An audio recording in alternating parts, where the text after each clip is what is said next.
సప్తశనివారం వ్రతం పూజకి పగులు రాకుండా పిండి దీపాలు తయారు చేసుకోవటం చాలా ఈజీ అండి. దానికి ముందుగా 2 బౌల్స్ బియ్యం పిండి తీసుకొని అందులో 1 స్పూన్ ఆవు నెయ్యి, 2 స్పూన్లు బెల్లం, చిటికెడు జవ్వాది పొడి, హాఫ్ బనానాని మెత్తగా స్మాష్ చేసుకోవాలి. తర్వాత ఆవు పాలు కొద్ది కొద్దిగా పోస్తూ చపాతీ పిండిలాగా కలుపుకోవాలి. ఈ విధంగా కలుపుకున్న పిండిని ఒక అరగంట సేపు పక్కన ఉంచాలి. ఇలా సాఫ్ట్గా అయిన పిండిని సేమ్ సైజ్ ఉండేలా 7 బాల్స్ చేసుకోవాలి. కొద్దిగా బియ్యపిండి తీసుకొని దానిలో ఒక్కొక్క బాల్ని పిండి అద్దుకోవాలి. ఇలా చేయటం వల్ల గ్లాస్కి అంటుకోకుండా నీట్గా వస్తాయి. ఇలా 7 పిండి దీపాన్ని పగులు రాకుండా తయారు చేసుకోవచ్చు.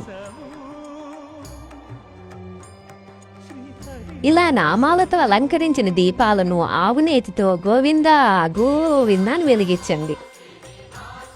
పూజ అయిన నెక్స్ట్ డే ఈ దీపాలను ఆవులకు పెడితే చాలా మంచిది. కుదరని వాళ్ళు నీటిలో కలిపి చెట్లకు పోయొచ్చు.